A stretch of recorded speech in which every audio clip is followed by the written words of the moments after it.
Vous êtes-vous déjà senti piégé dans un cercle vicieux, répétant des erreurs qui semblent inévitables? Des relations amoureuses désastreuses, des opportunités de carrière gâchées, des conflits familiaux constants. C'est comme si une force invisible vous ramenait au même point de départ, n'est-ce pas? Vous êtes-vous déjà demandé si les ombres du passé obscurcissaient votre présent, dictant des choix que vous ne réalisez même pas être en train de faire? Dans cette vidéo, nous allons ensemble éclairer les recoins de votre histoire, en cherchant à comprendre comment des expériences de l'enfance, parfois enfouies dans la mémoire, peuvent être en train d'écrire le scénario de votre vie adulte. Permettez-vous de vous interroger, l'enfant que vous avez été, est-il encore aux commandes? Préparez-vous à une transformation profonde. Nous allons analyser les schémas qui vous emprisonnent, en traçant l'origine de ces répétitions douloureuses. Nous allons découvrir ensemble comment des blessures anciennes, même celles apparemment cicatrisées, peuvent influencer vos décisions et vos relations actuelles. Mais, surtout, nous allons construire un chemin de libération. Croyez-le, il est possible de resignifier votre histoire, de guérir les douleurs du passé, et de construire un futur plus léger et authentique. Êtes-vous prêt à vous libérer des entraves de l'enfance, et à assumer le rôle principal de votre vie? Vous êtes-vous déjà senti comme une marionnette, répétant des histoires douloureuses sans comprendre pourquoi? Comme si une force invisible vous poussait vers des relations vouées à l'échec, ou des opportunités perdues. La clé de cette prison pourrait se trouver dans les traumatismes de l'enfance, même dans ces recoins de la mémoire qui semblent inaccessibles. Explorons ensemble comment ces expériences, en particulier les plus difficiles, s'installent profondément dans notre être, affectant chaque domaine de notre vie. Que se passe-t-il lorsque la douleur de l'enfance définit, sans que vous vous en rendiez compte, les choix de l'adulte que vous êtes devenu? Le traumatisme infantile transcende le simple souvenir d'un événement mauvais. C'est une cicatrice émotionnelle qui influence le développement du cerveau, la façon dont nous interprétons le monde et la capacité de créer des liens sûrs. La négligence, le rejet, la violence physique ou émotionnelle, ou même l'absence d'un environnement d'amour et d'acceptation, peuvent laisser des blessures profondes. Ces blessures, souvent invisibles, affectent la capacité de faire confiance, génèrent la peur de l'abandon, poussent à la recherche incessante d'approbation externe, ou même à la tendance à se mettre dans des situations dangereuses. Avez-vous déjà réfléchi à la façon dont votre enfance pourrait être en train de dicter les règles de votre présent? Imaginez un enfant grandissant dans un foyer où ses besoins émotionnels sont constamment ignorés. Il peut intérioriser la croyance qu'il n'est pas digne d'amour, d'attention ou de soins. Cette croyance, même si elle est cachée dans les profondeurs de l'inconscient, peut saboter ses relations amoureuses, professionnelles et familiales dans la vie adulte. Cette personne peut avoir du mal à se connecter intimement avec les autres, éloignant l'amour et le bonheur, sans comprendre pourquoi. Vous êtes-vous déjà demandé si vous répétiez des schémas relationnels qui ont leur origine dans votre enfance? L'effet des traumatismes infantiles va au-delà de notre capacité à nous souvenir consciemment des événements. Il se manifeste par des réactions émotionnelles exagérées, des comportements répétitifs, et une difficulté à réguler les émotions. C'est comme si le corps gardait la mémoire du traumatisme, même si l'esprit ne parvient pas à y accéder. L'inconscient agit comme un système d'alerte, nous préparant à éviter des situations similaires à l'avenir. Cependant, cette protection peut devenir une prison, nous empêchant de vivre pleinement. Êtes-vous prêt à entamer le voyage de libération, et à resignifier votre passé? Avez-vous parfois l'impression de réagir d'une manière que vous remettez même en question? Vous êtes-vous déjà vu répéter des comportements qui vous causent de la souffrance? Souvent, la clé se trouve dans les traumatismes de l'enfance. Pour supporter la douleur, l'enfant érige des défenses, de véritables boucliers qui le protègent d'un monde qui, pour lui, se révèle menaçant. Mais comment ces boucliers, construits à un âge tendre, influencent-ils votre vie aujourd'hui? Au lieu de protéger, limitent-ils votre potentiel à être heureux et à construire des relations authentiques? Réfléchissez-y. Ces mécanismes sont des stratégies que l'esprit déclenche sans que nous nous en apercevions. Ce sont comme des programmes installés pour nous maintenir à l'abri des émotions et des expériences douloureuses. Nier la réalité, projeter sur les autres ce que nous ressentons, ou justifier nos actions avec une logique apparente sont des exemples courants. Mais imaginez le poids de porter ces défenses toute votre vie. Quel prix payez-vous pour la sécurité apparente qu'elles offrent? N'est-il pas temps de se demander si ces boucliers servent encore leur objectif, ou s'ils sont déjà devenus des barrières qui vous empêchent de vivre pleinement? Pensez à un enfant qui subit un rejet constant. Pour supporter la douleur, il peut réprimer ses sentiments, en les enfouissant au plus profond de son être. À l'âge adulte, cette personne pourrait avoir d'immenses difficultés à exprimer ses émotions, paraissant froides ou distantes, même si à l'intérieur, il existe un tourbillon de sentiments qui attendent d'être libérés. Cette cuirasse de glace ne l'empêche-t-elle pas de se connecter véritablement avec les autres, d'aimer et d'être aimé dans toute sa plénitude? Quel type de relation peut-elle construire lorsque la vulnérabilité est considérée comme une faiblesse à cacher? Considérez également la projection. La personne attribue aux autres ses propres sentiments négatifs, comme si elle projetait un film sur un écran. Un adulte avec une faible estime de soi peut critiquer incessamment ses collègues, sans parvenir à percevoir que l'origine de cette attitude se trouve dans sa propre insécurité. Cette critique constante n'est-elle pas en réalité un cri de détresse, une façon déguisée de demander de l'aide pour gérer ses propres blessures? Quel type d'environnement crée-t-elle autour d'elle lorsque la négativité devient sa marque de fabrique? Réfléchissez-y. La rationalisation est un autre mécanisme courant. Nous justifions nos actions avec des explications logiques et apparemment rationnelles, mais la véritable motivation est autre. Quelqu'un qui évite les relations amoureuses peut dire qu'il privilégie sa carrière professionnelle, alors que le véritable motif est la peur de l'intimité, du rejet ou de l'abandon. Mais cette recherche incessante de succès professionnel, compense-t-elle l'absence d'amour et de connexion dans sa vie? N'est-elle pas en train d'utiliser sa carrière comme une excuse pour éviter de faire face à ses peurs les plus profondes? Ces défenses, qui ont été si utiles dans l'enfance, peuvent devenir un énorme problème dans la vie adulte. Elles finissent par empêcher la construction de relations saines et l'expression authentique de l'être. Elles rendent difficile la connaissance de soi et la surmontée des traumatismes qui nous hantent tant. Mais êtes-vous condamné à vivre en otage de ces schémas du passé? N'existe-t-il pas un moyen de se libérer de ces entraves et de construire un avenir plus léger et heureux?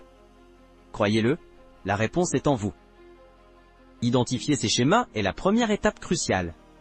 Percevoir quand nous utilisons un mécanisme de défense nous permet de le remettre en question, de le regarder avec plus de clarté et de compassion. Nous commençons alors à éclairer les origines de la douleur, à comprendre les blessures qui ont besoin d'être guéries. Mais comment pouvons-nous commencer ce processus de découverte de soi? Quels outils pouvons-nous utiliser pour devenir plus conscients de nos schémas de comportement? Le voyage vers la guérison commence par le courage de regarder à l'intérieur. L'analyse attentive de ces boucliers ouvre les portes à une vie plus pleine et consciente, libérée de la souffrance imposée par le passé. Elle nous rapproche de qui nous sommes réellement, de notre essence la plus pure et authentique. Mais imaginez la légèreté de se libérer de ces entraves, de pouvoir enfin être vous-même, sans masque ni déguisement. Quel type de personne deviendrait si elle pouvait se libérer du poids du passé? Quel type d'avenir pourrait-elle construire si elle s'autorisait à être heureuse, sans culpabilité ni peur? Croyez-le, vous méritez cette liberté. Les traumatismes de l'enfance se manifestent souvent dans la vie adulte par la répétition de schémas relationnels. Inconsciemment, nous cherchons à recréer les dynamiques familiales anciennes, dans l'espoir d'une fin différente. Cela peut nous amener à choisir des personnes ayant des traits similaires à ceux de nos figures d'attachement, même si ces traits ont été à l'origine de notre douleur. Vous êtes-vous déjà demandé pourquoi vous vous sentez attiré par certains types de personnes, même en sachant qu'elles ne sont pas les plus adaptées pour vous? Répétez-vous un schéma du passé, en cherchant inconsciemment la guérison d'une blessure ancienne. Cette répétition n'est pas un hasard. C'est une tentative inconsciente de contrôler le traumatisme, de corriger ce qui a été mal résolu. Cependant, sans la conscience et le travail thérapeutique approprié, nous finissons par être piégés dans des cercles de souffrance. L'enfant blessé en nous aspire à la guérison, mais finit par nous guider vers des situations qui ne font que confirmer la blessure. Vous êtes-vous déjà arrêté pour penser si vous cherchez à refaire le passé, dans l'espoir d'obtenir enfin l'amour et l'acceptation dont vous aviez tant besoin quand vous étiez enfant? Cette recherche inconsciente peut vous empêcher de vivre pleinement le présent et de construire des relations véritablement saines. Imaginez quelqu'un qui a grandi avec un père qui ne montrait pas ses émotions. Dans la vie adulte, cette personne peut se sentir attirée par des partenaires tout aussi distants, recréant la sensation d'abandon. Ou, quelqu'un qui a été beaucoup critiqué peut rechercher l'approbation dans ses relations, devenant excessivement complaisant. Vous identifiez-vous à l'une de ces situations? Répétez-vous des schémas de comportement qui vous empêchent d'être heureux et épanoui dans vos relations. Identifier ces schémas est la première étape pour briser ce cycle vicieux et construire un avenir différent. Ces schémas ne se limitent pas aux relations amoureuses. Ils peuvent surgir dans les amitiés, au travail, et même dans la façon dont nous nous voyons. L'autocritique sévère, par exemple, peut être un reflet de la critique intériorisée dans l'enfance. La difficulté à faire confiance aux autres peut être le résultat de trahisons ou de déceptions vécues dans la famille. Avez-vous réfléchi à la façon dont votre enfance peut influencer la façon dont vous vous reliez à vous-même et aux autres? Êtes-vous trop dur envers vous-même, répétant les mêmes critiques que vous entendiez quand vous étiez enfant?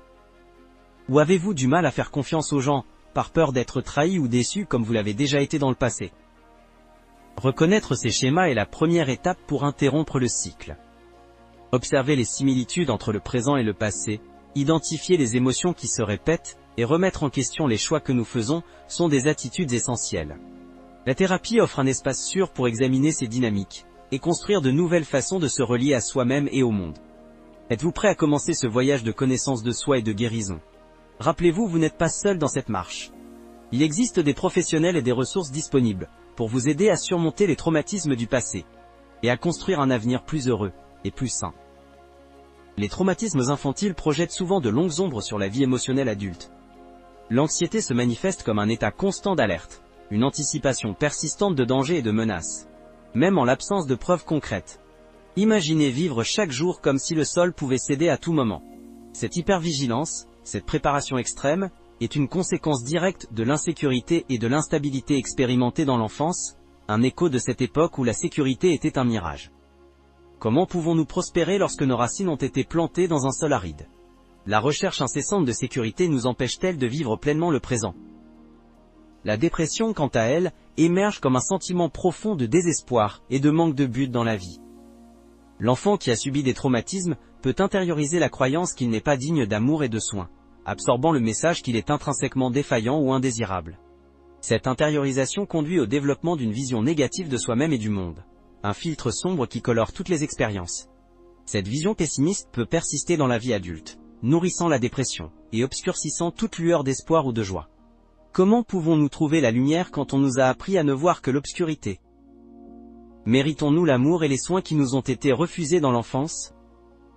L'un des impacts les plus significatifs des traumatismes de l'enfance est la difficulté à réguler les émotions, une lutte constante pour maintenir l'équilibre au milieu d'une tempête interne. Les enfants traumatisés n'apprennent souvent pas à identifier, exprimer et gérer leurs sentiments de manière saine. Sans un modèle de régulation émotionnelle adéquat, ils peuvent devenir la proie d'explosions émotionnelles, de comportements impulsifs ou, au contraire, d'une répression paralysante des émotions. Imaginez la frustration de ressentir des émotions intenses, sans savoir comment les gérer.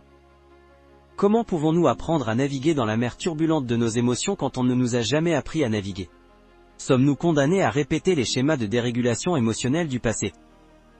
Cette difficulté à réguler les émotions peut se manifester dans divers aspects de la vie adulte, contaminant les relations interpersonnelles, la performance au travail et la santé physique. La personne peut avoir du mal à établir des liens sûrs et fiables, à gérer le stress quotidien, et à maintenir un bien-être général. Imaginez la douleur de saboter des relations importantes par peur de la vulnérabilité. La constante bataille interne draine l'énergie vitale, compromettant la capacité de prospérer et de trouver la satisfaction. Comment pouvons-nous construire des relations saines quand nous portons le poids du traumatisme dans nos cœurs? Méritons-nous de vivre la joie et la sérénité qui semblent si lointaines? Un cycle vicieux s'établit, piégeant la personne dans un schéma destructeur. La difficulté à réguler les émotions génère encore plus de stress et de souffrance, ce qui, à son tour, intensifie les symptômes d'anxiété et de dépression. Briser ce cycle exige un processus de connaissance de soi et de guérison profond, qui implique la reconnaissance et l'élaboration des traumatismes de l'enfance, la confrontation des douleurs anciennes. C'est un processus de déterrer des blessures longtemps cachées. Comment pouvons-nous nous libérer des chaînes du passé si nous ne nous permettons pas de ressentir la douleur que nous portons? Avons-nous le courage d'affronter nos démons internes et de reconstruire nos vies? La recherche d'une aide professionnelle, comme la psychothérapie, peut être essentielle dans ce processus de guérison. Un thérapeute qualifié peut aider la personne à identifier les schémas émotionnels dysfonctionnels, à développer des compétences en régulation émotionnelle, et à construire un nouveau récit sur son histoire de vie. Imaginez avoir un guide expérimenté pour vous aider à naviguer dans le labyrinthe du traumatisme. Grâce à la thérapie, il est possible de resignifier les expériences douloureuses du passé, et de transformer les cicatrices en symboles de force et de résilience. Comment pouvons-nous nous pardonner les choses que nous avons faites sous l'influence du traumatisme? Pouvons-nous apprendre à nous aimer et à nous accepter, même avec nos imperfections? La surmontée des traumatismes de l'enfance est un processus long et difficile, mais il est absolument possible. Avec le soutien approprié et l'engagement envers la connaissance de soi, la personne peut transformer ses blessures en force et en résilience, émergeant de la souffrance plus forte et plus compatissante. Rappelez-vous que vous n'êtes pas seul dans ce voyage. Il y a de l'espoir et de la guérison disponibles pour tous. Comment pouvons-nous transformer la douleur du passé en un catalyseur pour la croissance personnelle? Pouvons-nous utiliser nos expériences pour aider les autres à surmonter leurs propres traumatismes et à trouver la guérison? La prochaine étape est de comprendre comment ces traumatismes affectent les relations.